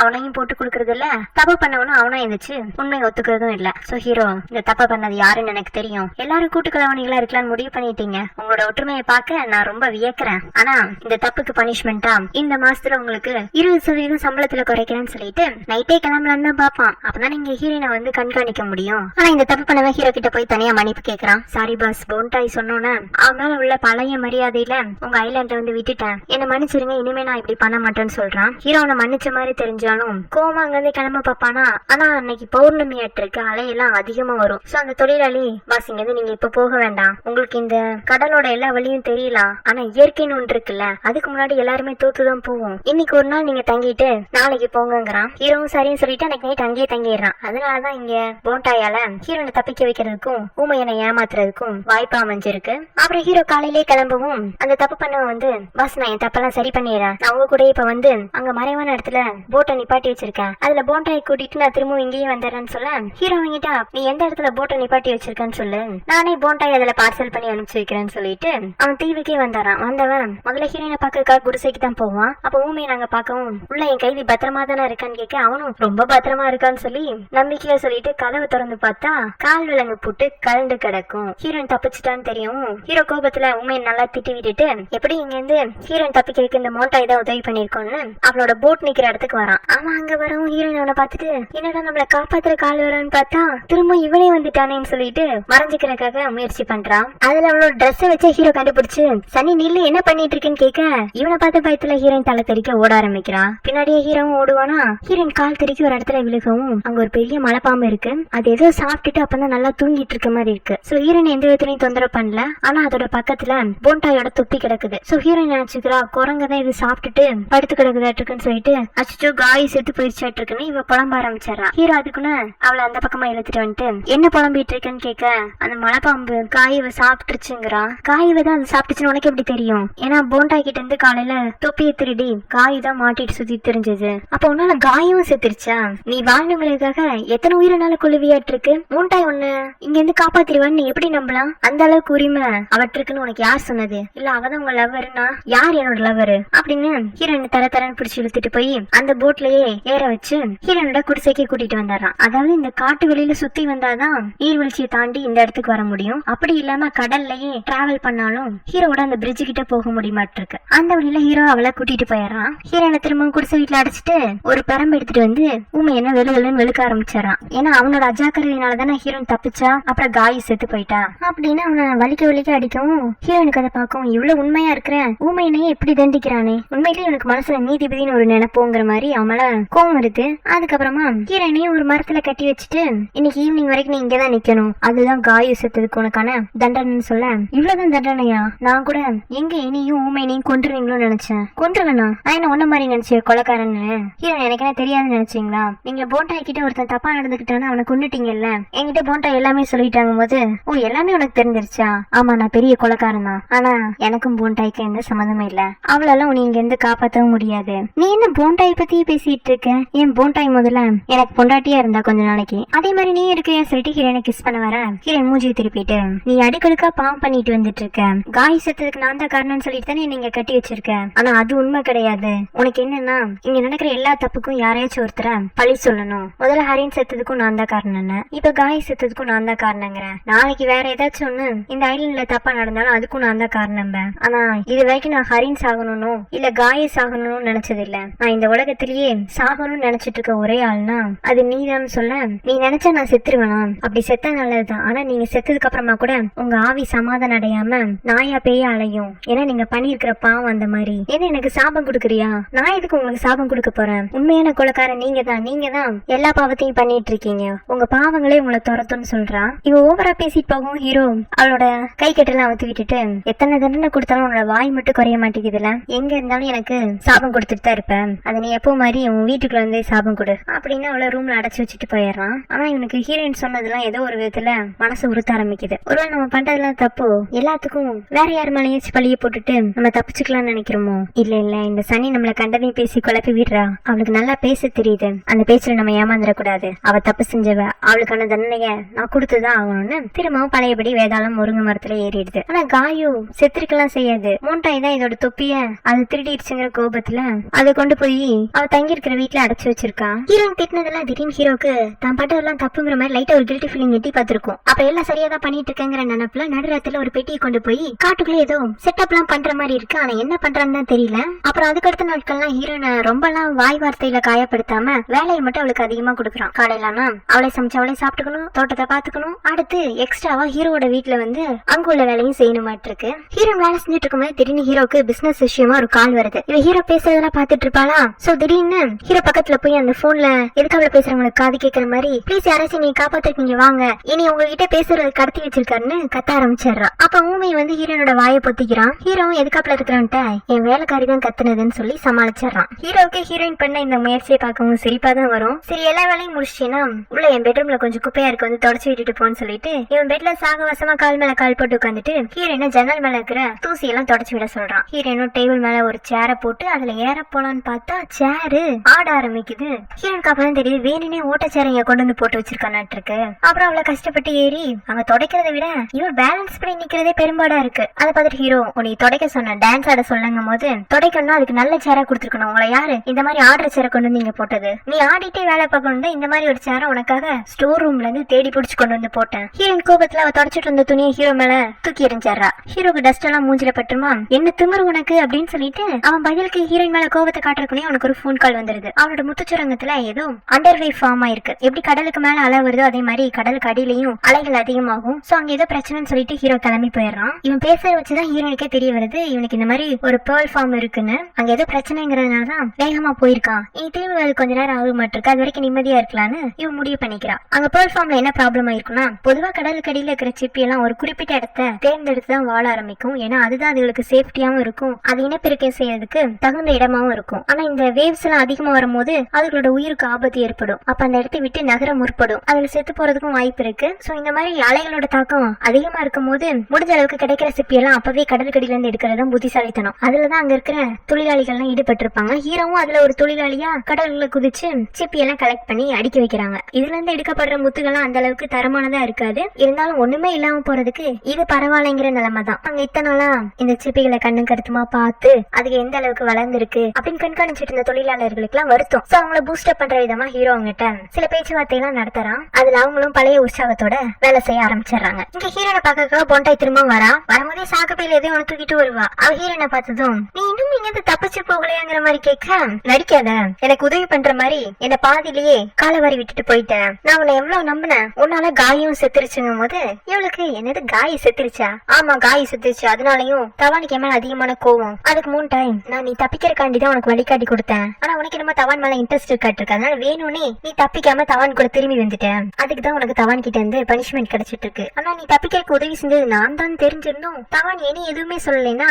அவருக்கு என் மேல எவ்வளவு கதல்னு பாத்துக்கோ. அவ ஹீரோயின் சாக்குல என்ன இருக்குன்னு கேட்க, சாக்குக்குள்ள இத்தனை நாளா ஹீரோனுக்கு முட்டை தின்னுட்டு இருந்துச்சுல அந்த கோழி இருக்குது. கோழி இப்ப என்ன பண்ண போறேன்னு கேட்க, இருக்க, இந்த கோழி இனிமே முட்டை போடாது, அதனால அதை சமைச்சு சாப்பிட போறேன்னு சொல்ல ஹீரோயின் இல்ல அந்த கோழி யாரும் கொல்லக்கூடாது, அந்த கோழி எனக்கு நல்ல ஃப்ரெண்ட் ஆயிடுச்சு, அது என்னோட கோழின்னு சண்டை பிடிக்க எது உன்னோட கோழி, இது எல்லாமே தவானோட கோழி, தவானோட கோழி எல்லாம் ஏன் கோழி, எனக்கு பசிக்குது நான் சாப்பிட போறேன்னு அந்த ஊமையன்ட்ட கோழி எல்லாம் கொடுத்து சமைச்சு இவ சாப்பிட ஆரம்பிச்சிடறா. ஹீரோனால பாவம் அந்த கோழி செத்து போனதை தாங்கிக்கவே முடியல. அப்புறம் மோண்டாய் ஊமையனை அவ தங்கி இருக்கிற குடிசை கூட்டிட்டு வந்து காயுவை காட்டுறா. ஊமையா அப்ப இன்னும் காயு சாகலையா அப்படின்னு சந்தோஷப்பட, ஆமா சாகல, ஆனா இந்த குரங்கு செத்துருச்சுன்னு நினைச்சுதானே தவான் அந்த பொண்ணு மேல கோவமா இருக்காரு, அந்த கோபத்தை இன்னும் அதிகரிக்கணும்னா இந்த குரங்கு உண்மையிலேயே சாகணும், நீ எனக்காக இந்த குரங்க கொன்றியான்னு கேட்க அவன் முடியாதுன்னு சொல்ல இவ பழையபடியா வாங்கிட்டு ரொமான்டிக்கா பேசி அதை கொல்ல சொல்லிடுறா. இவனும் இவளுக்காக என்ன வேண்டாலும் செய்வானாட்டு இருக்கு, குரங்கு தூக்கிட்டு எங்கே போயிட்டு இருக்கான். இந்த மாதிரி இவனும் மூண்டாயும் தனியா போனது ஹீரோயினுக்கு வசதியா போயிடுச்சு. இனிமே நான் யாரையும் நம்ப போறது இல்ல, நானே இங்க இருந்து தப்பிச்சுக்கிறேன்னு சொல்லிட்டு அவளுக்கு தெரிஞ்ச காட்டு பாதையில அவ தப்பிக்க போக பாதி தூரம் தான் போயிருப்பா.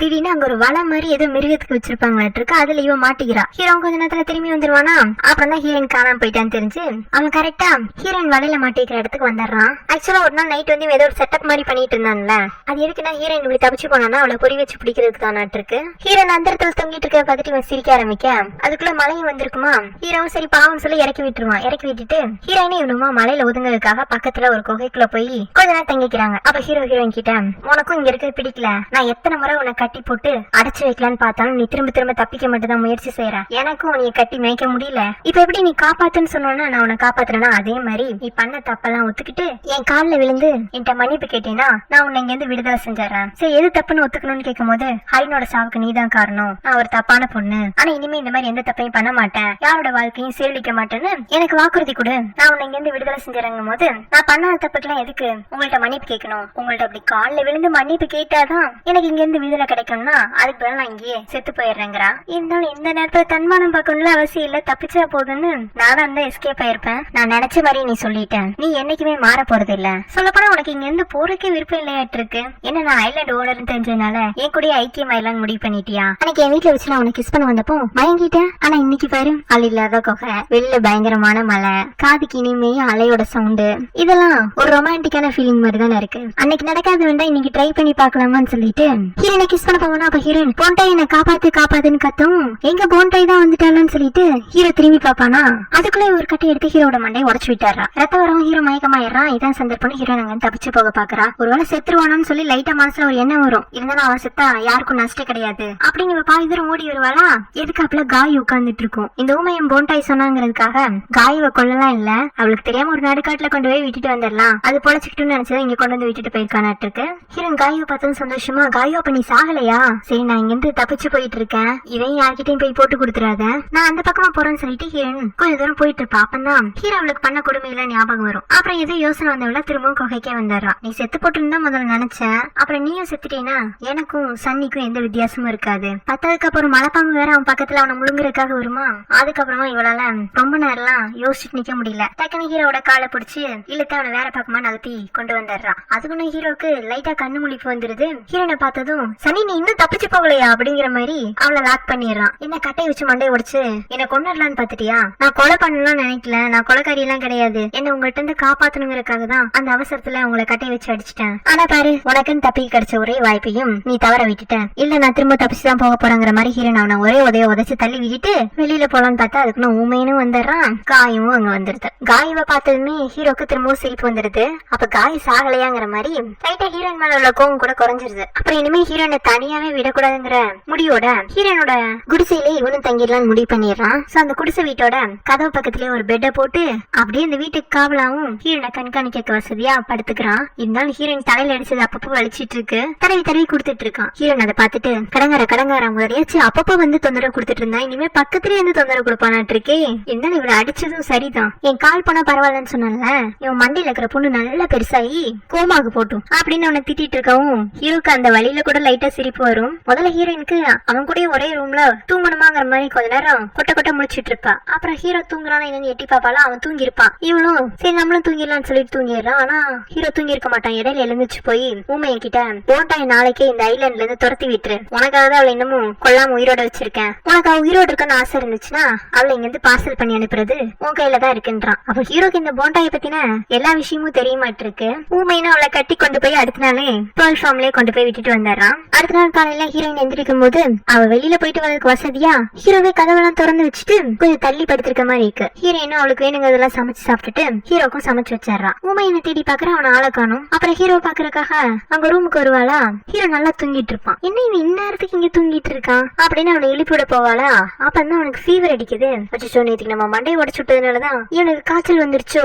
நல்லதுதான், நம்ம அடிச்சு செத்த மாதிரி யாருக்கும் தெரியாது, காய்ச்சல் வந்து செத்தான்னு எல்லாரும் நினைச்சுக்குவாங்க அப்படின்னு அவ பேசிட்டு இருக்கோம். திடீர்னு ஹீரோவை கைய பிடிச்சிடறான். ஹீரோயின் பயந்துட்டு, உங்களுக்கு காய்ச்சல் அடிக்கிற மாதிரி இருக்கு, நீங்க டாக்டரை பாத்துட்டு வரீங்களான்னு கேட்க அவன் எதுவுமே சொல்லாம இருக்கும். சரி ஊமையனா, உங்களுக்கு சுடுதண்ணி கொண்டு வர சொல்றேன்னு சொல்லிட்டு இவன் அங்க இருந்து எஸ்கேப் ஆயிடுறான். இவன் அந்த பக்கமா போனதும் ஹீரோ சிரிச்சுட்டே முடிச்சுட்டு, ஆக்சுவலா இவனுக்கு காய்ச்சல் கிடையாது, ஏதோ ஒரு இலையை சாப்பிட்டு இருக்கான், அதனால அது காய்ச்சல் வந்த மாதிரி ஒரு எஃபெக்ட் கொடுக்குது. ஹீரோயினை டெஸ்ட் பண்றான். எங்க அவ இன்னொரு முறை தப்பிச்சு போறாளா என்னன்னு பாக்குறதுக்காக. போண்டாய் கூட்டிட்டு போற ஊமையன் போயிருக்கனால அவன ஆளையே காணும். ஹீரோயினுக்கும் ஹீரோ காய்ச்சல் வந்ததுல தானும் காரணங்கிற மாதிரி ஒரு கில்ட்டி ஃபீலிங். சோ அவன் மேல பரிதாபம் பட்டு சுடுதண்ணில அவனுக்கு தலையில ஒத்தரம் கொடுக்குறா. அப்புறம் குடிக்க கஞ்சி எல்லாம் கொண்டு வந்து கொடுக்குறா. எல்லாம் ஒரு வெறுப்புற பண்ணாலும் சரி இப்படி இருக்க தானும் ஒரு காரணங்கிற மாதிரி மனசு தேத்திக்கிறா. கொஞ்ச நேரத்துல ஊமையனும் வந்துடுறானா. எங்க போயிருந்தேன்னு கேட்க அவன் சைக்கிள்லயே நான் போண்டாய் கொண்டு போய் பேர்ல் ஃபார்ம்லயே விட்டுட்டு வந்துட்டேன்னு சொல்ல அவன் சொல்லும் போதே கொஞ்சம் சோகமா சொல்லுவானா. ஹீரோயின் அவன்கிட்ட நீ போண்டாய் லவ் பண்றியான்னு கேட்க அவனும் ஆமாங்கிறான். அப்ப ஹீரோயினுக்கு ஒண்ணு தோணுது. போண்டாய் சொல்றத வச்சு பார்த்தா இந்த தவானுக்கு அவனா ரொம்ப பிடிக்க மாட்டிருக்கு.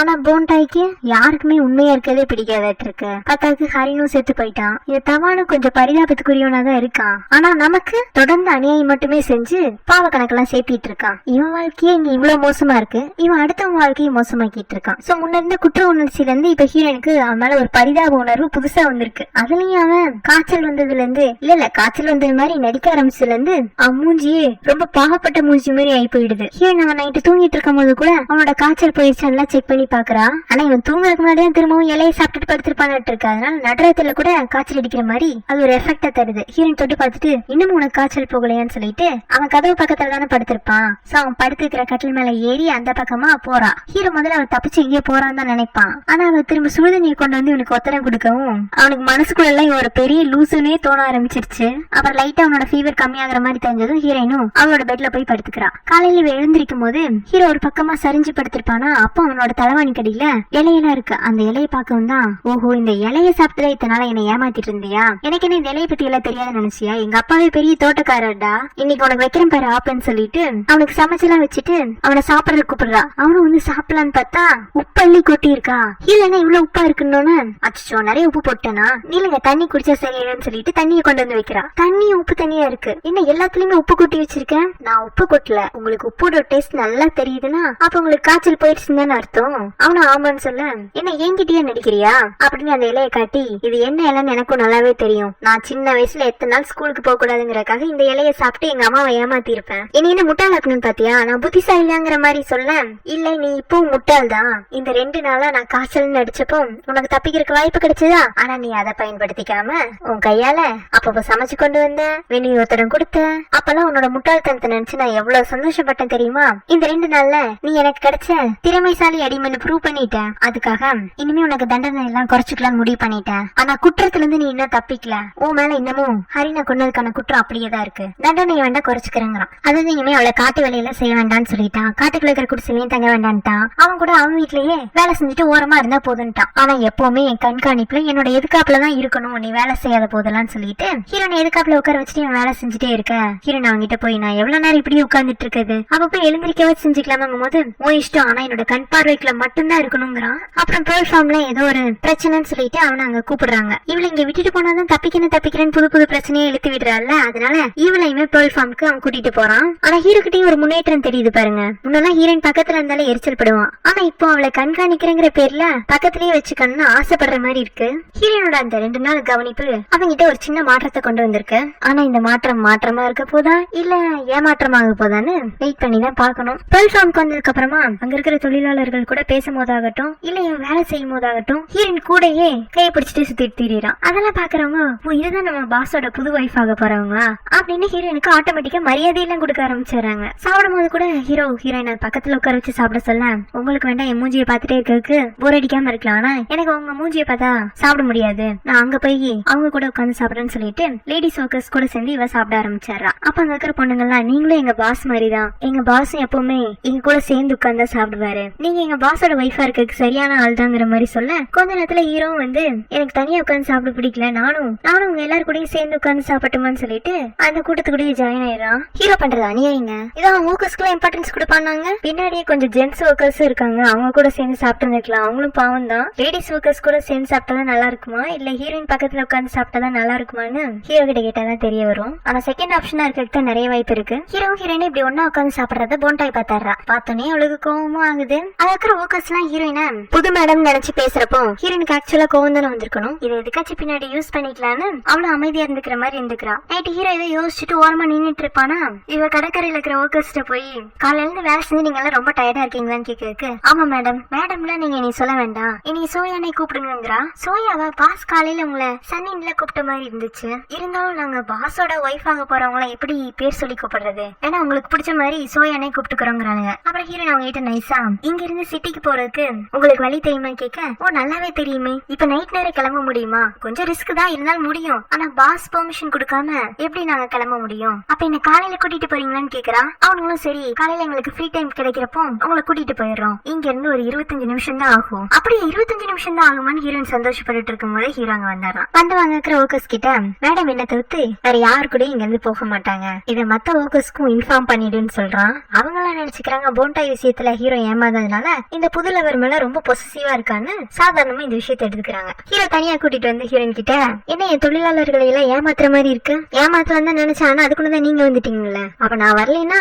அவங்க மூலமா எங்கிட்ட இருந்து தப்பிச்சு போயிருப்பியாட்டு இருக்கு, அப்படி அவங்க உனக்கு உதவி செஞ்சாங்கன்னா அவங்களுக்கு பதிலுக்கு நீ என்ன தந்திருப்ப அப்படிங்கிற மாதிரி டபுள் மீனிங்ல கேட்க, எல்லாரும் உங்கள மாதிரியே இருக்க மாட்டாங்க, நல்லவங்களும் இருப்பாங்க, ஒருவேளை நடுக்கடல போகல அவனுக்கு உன்னை ரேப் பண்ணிட்டாங்கன்னா என்ன பண்ண முடியும், அதை சாதாரண ஒரு ஆக்சிடென்ட் மாதிரி எடுத்துக்க வேண்டியதான், உடலும் உயிரும் உண்ணாயிட முடியுமா, உயிர் இருந்தாதான் மனுஷன் வாழ முடியும், மானம் போயிருச்சுன்னா வாழ்ந்துக்கலாம்னு சொல்லும் போது உனக்கு அந்த அளவு தைரியம் ஆயிடுச்சா, வா நீதான் என் பொண்டாட்டிங்கிற மாதிரி என்னோட ஒர்க்கர்ஸ் முன்னாடிலாம் வச்சு உன்னை கிஸ் பண்றேன்னு சொல்லும் போது, ஒரு பொண்ணுக்கு பிடிக்காம அவளை தொடக்கூடாதுன்னு உங்களுக்கு தெரியாது, கடி வாங்கிருக்கீங்க, அடி வாங்கிருக்கீங்க, குத்து வாங்கிருக்கீங்க, ஆனா இன்னமும் நீங்க உங்க தவற உணரலங்கும் போது எது தப்பு, நான் உன்னை தொட்டா தப்பா, நான் உனக்கு கிஸ் பண்ணா தப்பா, அப்படி பார்த்தா இது எல்லாமே நீ என் தம்பி கூடயும் பண்ணிருக்கியே, அப்ப அதெல்லாம் தப்பு தானே, நீ அவனை பண்ணலாம் நான் உன்ன பண்ணக்கூடாதா, அதுலயும் பொண்ணுங்க விஷயத்துல என் தம்பியை விட நான் கொஞ்சம் எக்ஸ்பீரியன்ஸான ஆளு, வேற டெஸ்ட் பண்ணி பாக்குறியான்னு சொல்லிட்டு ஹீரோயின் கிட்ட திரும்ப தப்பா நடந்துக்க முயற்சி பண்ண ஹீரோயின் அவன் ஷோல்டர்ல கடிச்சு வச்சிடறான். ஹீரோ வலி தாங்காம கத்திட்டே ஓரமா கையை உதறிட்டு நிக்கவும், ஏன் கத்துறீங்க, நம்ம 2 பேரும் உங்க ஒர்க்கர்ஸ் முன்னாடி கிஸ் பண்ணா மட்டும் அவங்க தப்பா எடுத்துக்க மாட்டாங்க, திடீர்னு நடுராத்திரில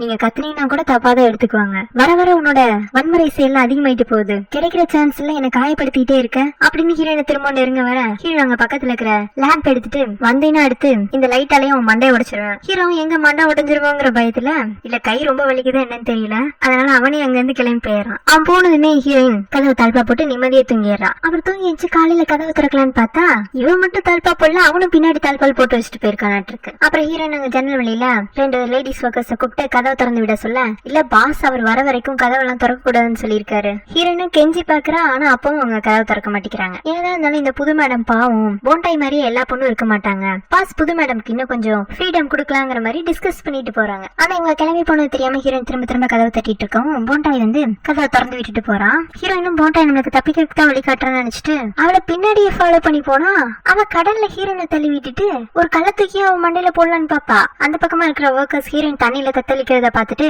அவளை தேடி அந்த இடத்துக்கு வந்துடுறாங்க. அதனால போண்டாயால கள்ள தூக்கி போட முடியல, ஹீரோயினை மட்டும் தள்ளி விட்டுட்டு அந்த பக்கமா போயிடுறான். ஹீரோயின் கடல் தண்ணியில தத்தளிச்சிட்டு இருக்கவும் ஹீரோவே அவளை காப்பாத்தி கூட்டு வந்துடுறான். மேடம் எப்படி தண்ணிக்குள்ள விழுந்தாங்கிற மாதிரி ஒர்க்கர்ஸ் எல்லாம் சந்தேகமா பாக்க ஹீரோவே இது புது இடம்ல மேடம் சுத்தி பார்க்கலாம் நினைச்சிருப்பாங்க, பாவம் அது அவங்களுக்கு ஆபத்தான இடம் தெரியாதனால வலிக்கு உள்ள விழுந்திருப்பாங்க, அப்படிதானே சனி அப்படின்னு சொல்லி கேட்க ஹீரோயினும் ஆமாங்கிற மாதிரி மண்டையாட்ட கூட்டம் எல்லாம் கலைஞ்சு போயிடுது. ஹீரோ ஹீரோயின் மட்டும் தனியா இருப்பாங்களா, என்ன நீந்தியே சிட்டிக்கு போயிடலான்னு பாக்குறியா, நல்லா பாரு இங்க இருந்து அதோ அந்த எண்டுக்கு போனாதான் நீ சிட்டிக்கிட்டே போக முடியும், மொத்தம் 75 கிலோமீட்டர், முடிஞ்சா நீந்தியே போ, ஆனா பாதிலேயே மூழ்கினேன்னா இன்னைக்கு மாதிரி நான் காப்பாத்தலாம் வரமாட்டேன். இவன் நினைச்சிட்டு இருக்கான் ஹீரோயின் நீந்தியே அந்த பக்கமா போயிடலாம்னு நினைச்சுதான் தண்ணிக்குள்ள மூழ்கிட்டான்னு. அப்புறம் கொஞ்ச நேரத்துல ஹீரோட அசிஸ்டன்ட் ஸ்டாக் எடுத்துட்டு போறக்கா வருவான். சப்பல்ஸ் எல்லாம் குவாலிட்டி பிரகாரம் பிரிச்சு எடுத்து பேக்கேஜ் பண்ணிட்டு இருப்பாங்க. ஹீரோயின் இந்த புது ஆளை பார்க்கவும் இவனை பார்த்தா இங்க உள்ள ஆள் மாதிரி இல்லையே, சிட்டில இருந்து வந்திருப்பானோ, இவங்கிட்ட வேணா தப்பிக்கிறதுக்கு உதவி கேட்கலான்னு சொல்லிட்டு வேணும்னே ஹீரோக்கும் அங்க இருக்கிற அவனோட அசிஸ்டன்ட்டுக்கும் காஃபி எல்லாம் எடுத்து கொண்டு போய் கொடுக்கறா. ஹீரோ சந்தேகமா ஹீரோனை தனியா கூட்டிட்டு போய் என்ன புதுசா ஏதோ பிளான் பண்ற மாதிரி இருக்கு, நானும் எந்த பிளானும் பண்ணல, சரி சும்மா இருக்கிறதுக்கு கொஞ்சம் உங்களுக்கு யூஸ்ஃபுல்லா இருக்கலாம்னு தான் காப்பி டீ எல்லாம் கொண்டு வந்தேன், என்ன தப்பாங்கிற மாதிரி இவ சமாளிச்சிடறா. அப்புறம் ஹீரோட அசிஸ்டன்ட் கிளம்ப போற சமயத்துல ஹீரோனை பார்த்து மேடம் நீங்க எதுவும் வெளியில போகணும்னா சொல்லுங்க உங்களை கூட்டிட்டு போறேன்னு சொல்ல ஹீரோயின் ஆமா என்னை கூட்டிட்டு போங்கிற மாதிரி மண்டையாட்ட இல்ல மேடம் இப்போதைக்கு எங்கேயும் வர மாதிரி இல்ல, அப்படி மேடம் எங்கேயாச்சும் வெளியில போற மாதிரி இருந்துச்சுன்னா நானே கூட்டிட்டு வரேன்னு ஹீரோனோட நம்பிக்கைக்கு திரும்பவும் எண்டுக்காடு போட்டு விட்டுறான். என்னடா ஹீரோயின் ஒவ்வொரு முறையும் தப்பிக்க முயற்சி பண்ணி தோல்வி அடையறாள்னு சலிச்சுக்காதீங்க. ஏன்னா சரிப்பட்டு இருக்கிறவங்களுக்கு தான் அதோட வழி தெரியும். அதனாலதான் ஹீரோயின் கிடைக்கிற வாய்ப்புல எல்லாம் தப்பிக்கிறதுக்காக முயற்சி எடுத்துட்டு இருக்கா. அவளையும் நம்ம தப்பு சொல்ல முடியாது. அப்புறம் ஹீரோயின் அந்த கடற்கரையில இருக்கிற கிளிஞ்சல்களை எல்லாம் பறக்கி கொண்டு வந்து பாசி மாதிரி கோர்த்துட்டு இருப்பா. அதை ஹீரோ பார்த்துட்டு ஸ்டோர் ரூம்ல போய் ரொம்ப பயங்கரமா சர்ச் பண்ணி ஒரு பேர்ல் பிரேஸ்லெட் எடுத்துட்டு வந்து ஹீரோயின் கிட்ட கொடுக்குறான். ஹீரோயின் எதுக்குன்னு கேட்க கீழே கிடக்கிறதெல்லாம் பொறக்கி நீ பாசியை கொடுத்துட்டு இருந்தது பார்த்தேன், அதுக்கு அவசியம் இல்ல, இந்த இதையே போட்டுக்கோன்னு சொல்ல என்ன திடீர் கரிசனம் எனக்கு வேண்டாங்கிறான். அப்புறம் இவனே வலுக்கட்டாயமா ஹீரோனோட கையில அந்த பிரேஸ்லெட்டை போட்டு விட்டுட்டு நான் சொல்லாம இதை கழட்ட கூடாதுங்கிறான். ஹீரோனுக்கு என்னடா எப்பவும் கைத்தை வச்சுதான் நம்ம கையை கட்டுவோம், இன்னைக்கு பிரேஸ்லெட்டை மாட்டிட்டு போறானே, ஒரு பைத்தியம் எல்லாம் தெரிஞ்சிருக்குமோ அப்படின்னு அந்த பிரேஸ்லெட்டையே பாத்துட்டு இருப்பா. நல்லாதான் இருக்கு. அப்ப ஹீரோ அங்க வந்து என்ன இந்த பிரேஸ்லெட் உனக்கு ரொம்ப பிடிச்சிருக்கா? அவ ஆமான்னு சொல்ல அவன் உனக்கு பிடிச்சதா இருக்கும், ஏன்னா அந்த பிரேஸ்லெட்டும் ஒன்ன மாதிரிதான், நான் உன் கையில மாட்டிக்கிறது பியூரான பேர்ல்ஸ் பிரேஸ்லெட் கிடையாது, அதுல நிறைய குறைகள் இருக்கு, அதனாலதான் உனக்கு மேட்சா இருக்குன்னு உன் கையில மாட்டி விட்டேன்னு சொல்ல நினைச்சேன் அப்பவேன்னு சொல்லிட்டு ஹீரோயின் அந்த பிரேஸ்லெட்டை கட்டி அவன் மூஞ்சில வீசிட்டு நான் கூட நீ திருந்திட்டியோ நினைச்சேன், உன் மேல லைட்டா ஒரு சாஃப்ட் கார்னர் வந்துச்சு, ஆனா நீ அதுக்கெல்லாம் தகுதி இல்லாதவன்னு அங்க இருந்து போயிடுறா. கோமா போய் ரூம் கதவை சாத்திக்குவா. அதுக்கப்புறமா தான் ஹீரோ கையில இருக்கிற பிரேஸ்லெட்டை பாக்குறான். இவன் எந்த காரணத்துக்காக இந்த பிரேஸ்லெட்டை கொடுத்தாங்கிறத சொல்றதுக்கு முன்னாடி வரைக்கும் ஹீரோன் அந்த பிரேஸ்லெட்டை ரசிச்சிட்டு இருந்திருப்பார்ல, அது அவனுக்கு ஞாபகம் வருது. அந்த சந்தோஷத்தை ஒரே செகண்ட்ல தேவையில்லாம பேசி கெடுத்துட்டோமோங்கிற மாதிரி கொஞ்சம் ஃபீல் ஆயிரான். அப்புறம் இங்க வந்ததுல இருந்து ஹீரோயின் இங்குள்ள ஒர்க்கர்ஸ் கிட்ட எல்லாம் எந்த ஈகவும் பார்க்காம நல்லா பழகிறதெல்லாம் அவனே பார்த்திருப்பான். சோ ஹீரோனோட இந்த கேரக்டர் அவனுக்கு பிடிச்சிருக்கும். ஆனா இது கூட நடிப்பாங்கிற மாதிரி அவனுக்கு ஒரு சந்தேகமும் இருக்கு. அதனால அவகிட்ட திரும்பவும் பேசணும், முக்கியமா ஏதோ மன்னிப்பு கேட்கணும்னு மனசுக்குள்ள தோணி இருக்க மாட்டிருக்கு. அதனால அவளோட ரூம் கதவை தட்ட அது ஆக்சுவலா அவ ரூமும் கிடையாது, ஹீரோவும் தான் அந்த ரூம்ல தங்கி இருக்கணும். ஆனா ஹீரோயின் தான் சாத்திட்டு போயிட்டார்ல, அதனால அவளை தொந்தரவும் பண்ண வேண்டான்னு இவன் வெளியிலேயே ஸ்டே பண்ணிக்கிறான். இங்க சனி வீட்டுல ஹீரோனோட கிராமத்தை சேர்ந்த ஒருத்தன், அவன் பேர் நாக்குல, ஹீரோனோட ஃப்ரெண்டு. அவனுக்கு ஹீரோயின் மேல கொஞ்சம் ஃபீலிங்ஸும் இருக்கு. அவன் ஒரு பெட்டி நிறைய பழத்தை கொண்டு வந்து சோயாவோட அம்மா அவங்ககிட்ட கொடுத்துட்டு வர சொன்னாங்கன்னு கொடுக்கறதுக்கு இவங்களும் ஓசியில கிடைச்ச எதனா வாங்கிக்குவாங்களாட்டுக்கு ரொம்ப சந்தோஷமா பழத்தெல்லாம் வாங்கி வச்சுக்கிறாங்க. அப்புறம் அவன் சோயா பத்தி விசாரிக்கவும் சனியோட அம்மா சனியை தனியா கூப்பிட்டு நீ என்ன சொன்ன, சோயா அவங்க அம்மா கூட இருக்கான்னு சொன்ன, இவன் என்னன்னா அந்த ஊர்ல இருந்து வந்து சோயா பத்தி நம்மகிட்ட கேக்குறான். அம்மா எனக்கும் ரொம்ப நாளா ஒரு சந்தேகம் இருந்துச்சு, சோயா யாரு கூட ஓடி போயிட்டாலும் என்னமோன்னு தெரியல, ஆனா விஷயம் தெரிஞ்சா அப்பா கோவப்படுவாருன்னு சொல்லிதான் நான் சொல்லாம இருந்தேன். சரி இப்ப இவன் கிட்ட என்ன சொல்லி சமாளிக்கலாங்கும் போது அவளுக்கு இன்னொரு ஃப்ரெண்டு சியாங்ரேல இருக்கா, அங்கதான் போயிருக்கான்னு இவனை சமாளிச்சு அனுப்பிச்சிடலாங்கிறான். சோ நக்கல் கிட்ட ஹீரோயின் வேற ஒரு ஊர்ல இருக்கதா போய் சொல்லி அனுப்பிச்சு வச்சிடறாங்க. அப்புறம் சனியோட அம்மா சந்தேகமா அவகிட்ட சோயா நான் பார்த்த வரைக்கும் நல்ல பொண்ணாதானே இருந்தா, அவ ஓடி போயிருக்கிறதுக்குலாம் வாய்ப்பு இல்லங்கிற மாதிரி சொல்ல அம்மா அவளை பத்தி ஏமா கவலைப்படுறீங்க, நான் என்னோட லவ்னு சொல்லி இந்த மேகசின் ஓனரு அவருக்கும் எனக்கு இப்போ ஒரு நல்ல அண்டர்ஸ்டாண்டிங் வந்துருச்சு, நான் அவரையே கல்யாணம் பண்ணிக்கலான் இருக்கேன், சீக்கிரமே அப்பா கிட்ட சொல்லி நீங்க என்கேஜ்மெண்ட்டுக்கான வேலையை பாருங்க, சோயா பத்தின கவலை நமக்கு இருக்குன்னு அவங்க அம்மா ஆஃப் பண்ணி விட்டாரா. அவங்க அம்மாவுக்கும் பொண்ணுக்கு கல்யாணமாக போற சந்தோஷத்துல சோயா பத்தி மறந்துடுறாங்க. இப்ப அப்படியே ஹீரோனோட அம்மாவை காட்டுறாங்க. அவங்க கிட்ட இந்த நக்குல் வந்து ஆன்டி சோயா ஏதோ அவளோட ஃப்ரெண்டு வீட்டுக்கு போயிருக்காளாமா, சனி வீட்டுல இப்ப இல்ல.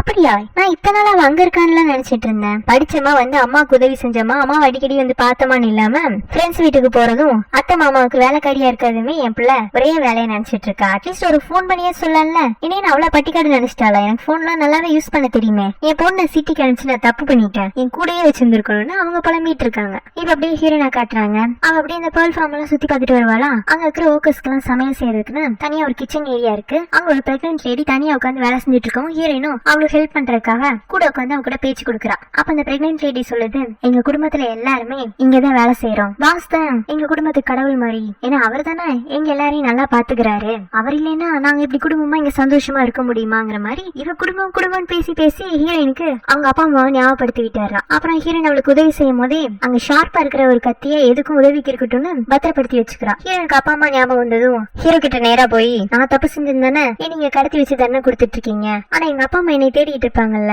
அது அவங்களுக்கும் தண்டனை தானே, அதை நீங்க யோசிச்சு பார்க்கவே இல்லையே, இப்படிப்பட்ட ஒரு பொண்ணா பெத்து வளர்த்ததுக்கு அவங்களும் தண்டனை அனுபவிச்சுதான் ஆகணும், ஆனா நீ காணாம போனதை பத்தி உங்க அப்பா அம்மா கவலைப்பட்ட மாதிரியே தெரியலையே, அப்படி எதுவும் உன் பேர்ல போலீஸ் கம்ப்ளைண்ட் கூட வரலன்னு நான் என் அசிஸ்டன்ட் விட்டு ஏற்கனவே விசாரிச்சுட்டேன், அவங்களுக்கே உங்க பொண்ணு கேரக்டர் தெரிஞ்சிருக்கு, உனக்கும் அம்மா அப்பா மேல அவ்வளவு பாசம் இல்லைன்னு எனக்கு தெரியும், போ இந்த டிராமால எங்கிட்ட போடாதுன்னு சொல்ல ஓ எனக்கு அம்மா அப்பா மேல பாசம் இல்ல நான் நடிக்கிறேன்னு சொல்றீங்களா, இனி நீந்தி தானே இங்க இருந்து போக சொன்னீங்க, நான் போறேன், நீந்தியே எங்க அப்பா அம்மாவை பார்க்க போறேன்னு சொல்லிட்டு திடீர்னு தண்ணிக்குள்ள குதிச்சாரா.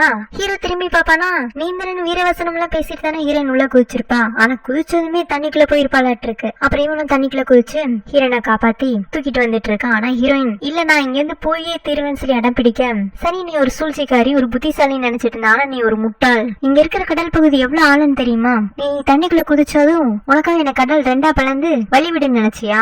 நான் உன்னைய முத நாள் தண்ணியில கட்டி வச்சப்போ உனக்கு ஹைட்ரோபோஃபியான ஒரு வியாதியெல்லாம் இருந்துச்சு, அதெல்லாம் உனக்கு ஞாபகம் இருக்கா இல்லையா அப்படின்னு அவன் மேல கோவப்படுறான். அப்ப கூட ஹீரோயின் நீங்க தான் நீந்தி என்ன அந்த கரைக்கு போக சொல்லிட்டீங்கல்ல, விடுங்க என் உயிர் என் உடம்புல இருக்கிற வரைக்கும் நான் முயற்சி செஞ்சு நீந்தி இங்க இருந்து தப்பிக்க பாக்குறேன், அப்படி முடியலனால நான் சாகறக்கும் தயாரா தான் இருக்கிறேங்கிற மாதிரி அவனை பிடிச்சு கத்தி விட்டுறான். நீ தப்பிக்கலாம் தான், ஆனா உயிரோட இங்க இருந்து தப்பிச்சு போ, ஏன் இங்க இருந்து சாகணும்னு நினைக்கிற?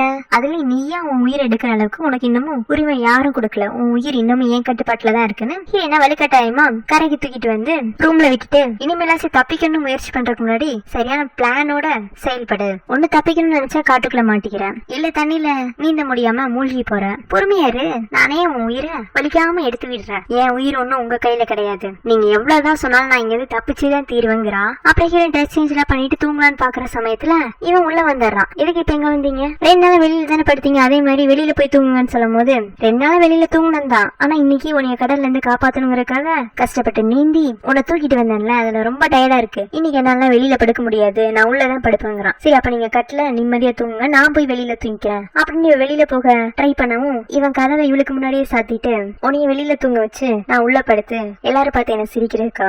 இதுக்கு முன்னாடி நம்ம அந்த குடிசை வீட்டுல கூட ஒரே ரூம்ல தான் இருந்தோம், இங்க இவ்வளவு பெரிய ரூம் இருக்கு, 2 பேர் ஷேர் பண்றதுனால என்ன பெரிய தப்பா நடந்துற போது பாத்தல, இங்க இருக்கிற பொண்ணுங்க எல்லாம் மேடம் ஆகிறதுக்கு எவ்வளவு ஆசைப்படுறாங்கன்னு, ஆனா நீ எதுவுமே பண்ணாமே உன்னை எல்லாரும் மேடம்னு கூப்பிட ஆரம்பிச்சிட்டாங்க, ஆனா நீ தூங்குற பெட்டை கூட எனக்கு கொடுக்க மாட்டேங்கிற, மத்தவங்களுக்கு எல்லாம் உங்களை பத்தி சரியா தெரியாதுல்ல, அதனால உங்களோட மேடம் ஆகலான்னு விருப்பப்படுறாங்க, எனக்கு உங்களை பத்தி நல்லா தெரியும், உங்களுக்கு மேடம் ஆகணும்ல எனக்கு என்ன இல்ல, வேணா போண்டாய் உங்களுக்காக ரொம்ப சின்சியரா காத்துட்டு இருக்கா, உங்களுக்கு தேவைன்னா அவளை தேடி போங்கன்னு சொல்ல, போண்டாய் பத்தி நான் பேசிட கூட நான் உன்கிட்ட ஏற்கனவே சொல்லியிருக்கேன்ல, ஏன் அதுதான் உங்களோட வீக்னஸ் பாயிண்டா, அப்ப அதை பத்தியே பேசுறேன், அப்பதானே உங்களுக்கு வலிக்கும், இனி நீ காயப்படுத்தணும்னு நினைச்சேன்னா பதிலுக்கு நீ தான் என்கிட்ட வந்து நிறைய வாங்கி கட்டிக்குவேன் பாக்குறியா அப்படின்னு சொல்லிட்டு இவன் ஹீரோயின் கிட்ட க்ளோஸ் ஆகி ட்ரை பண்ண, ஹீரோயின் காலையில சமையல் கட்டுல இருந்து பத்திரமா எடுத்துட்டு வந்த கத்தியை வச்சு ஹீரோட கையில குத்தலான்னு பாப்பா, ஆனா அது மிஸ் ஆகி ஹீரோட வயிற்றுல லைட்டா பட்டுறது, ஹீரோயின் பயத்துல கத்தியை கீழே போட்டுறா, ஹீரோ வயிற்றுல இருந்து ரத்தம் வரதை பார்த்துட்டு ஷாக் ஆகி நிக்கவும் அதுவும் போண்டாயி அங்க வந்துடுறா. 2 நாளா ஹீரோ வெளியிலயும் ஹீரோயின் உள்ளயும் படுத்துட்டு இருந்தப்போ அவளுக்கு